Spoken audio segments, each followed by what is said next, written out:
প্রথম কথা হচ্ছে আপনারা যারা এখানে এসেছেন আপনাদের সবাইকে অনেক অনেক ধন্যবাদ। অনেক ধন্যবাদ। আমাদের যারা সাংবাদিক ভাইরা আছেন আপনারা অনেকে দাঁড়িয়ে আছেন সারাক্ষণ, আপনাদের অনেক ধন্যবাদ আপনাদের আগ্রহের জন্য। কয়েকটা তথ্য নেই, শুধু আমাদের প্রসিকিউশন টিমটা হয়েছে, এর পাশাপাশি আমাদের ইনভেস্টিগেশন যে টিম আছে, চিফ ইনভেস্টিগেটর সহ যারা অন্যরা আছেন তাদের নিয়োগ করা হয়ে গেছে। এখন আমাদের জন্য খুব গুরুত্বপূর্ণ চ্যালেঞ্জ হচ্ছে এটা আপনার কোর্টটা কনস্টিটিউট করা, রিকনস্টিটিউট করা, কারণ এখানে এখন নাই কোনো বিচারক, এবং এটা আমাদের পরবর্তী লক্ষ্য। বাট একই সাথে সাথে আমরা যে আইনগত সংস্কার আছে এই সংস্কারের আলোচনা এখানে থেমে থাকবে না। আমরা আপনাদের এখানে যারা এক্সপার্ট আছে আমরা মোটামুটি জানি এই বিষয়ে কাজের এক্সপার্টিস আছে, সবার কাছে আমরা পাঠাবো, সবার মতামত নিব। এবং আমাদের এখানে দুইটা জিনিস ক্লিয়ার করি, ছোট ভাই খুব ভালো মতো বলেছে, ছোট ভাই মানে আদিলুর রহমান খান ভালোভাবে বলেছেন যে আমরা কেন আপনার রোম স্ট্যাটিউট অনুযায়ী আমরা যেহেতু আমরা স্টেট পার্টি আমরা তো যেতে পারতাম, কিন্তু আপনি খেয়াল করে দেখুন এখানে একটা কথা বলা আছে, একটা স্টেট যদি আনএবল হয় অথবা আনউইলিং হয় তখন সে যাবে। এখন আমরা তো মানে আমরা মনে করি আমাদের সক্ষমতা আছে বিচার করার। প্রথমে আমরা যদি বলি সক্ষমতা নাই তাহলে আমার বিচার বিভাগকে ছোট করা হয়, আর আনউইলিং এর তো প্রশ্নই আসে না। সেকেন্ড হচ্ছে যে হাইব্রিডের ক্ষেত্রে আমরা একটু ইনভেস্টিগেট করেছি, যেমন আপনারা জানেন কম্বোডিয়াতে যে বিচারটা হয়েছে সেখানে খেমা রুজের যে লিডার ছিলেন কিউ সাম্পান, খুব কুখ্যাত মানুষ ছিলেন, ওনার মতো একটা মানুষের বিচার আপনার গ্রেপ্তার হয়েছে 2007-এ, বিচার হয়েছে 2018-তে, 11 বছর লেগেছে। কোনো কোনো ক্ষেত্রে 15 বছরেও বিচার সম্পন্ন হয় না।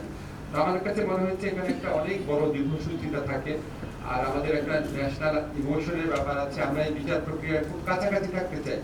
এটার জন্য সবকিছু বিবেচনা আমরা এই আমাদের অভ্যন্তরীণ ট্রাইব্যুনালটা আছে ডোমেস্টিক, সেটাকে প্রেফার করেছি।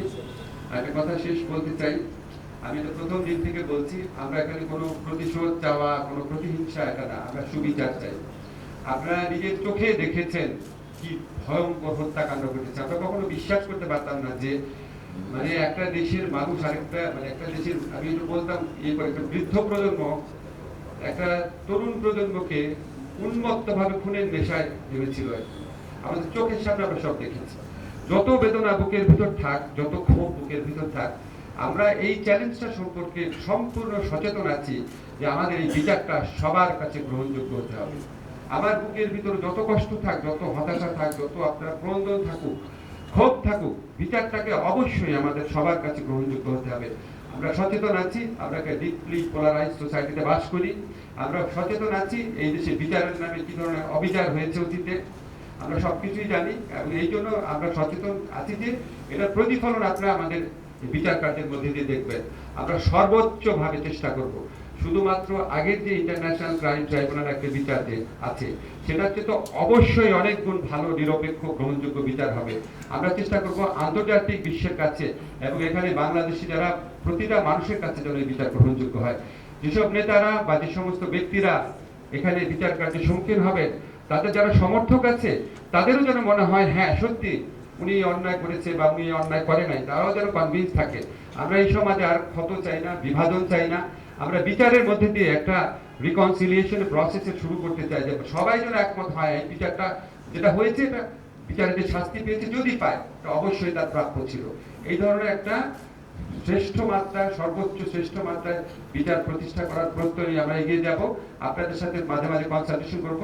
আমাদের যখন যা গাইডেন্স দেওয়া দরকার দিবেন, আমাদের ওপেন একটা ওয়ে, আমরা একটা গুগল একটা অ্যাড্রেসও খুলবো, যখন যা দরকার পরামর্শ দিবেন।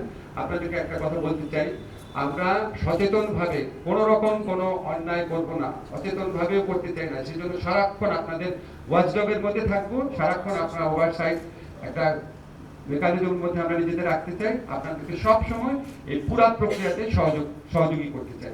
আপনাদের সবাইকে আবারও ধন্যবাদ জানিয়ে, অভিনন্দন জানিয়ে আজকের অনুষ্ঠানটা শেষ করছি। ধন্যবাদ।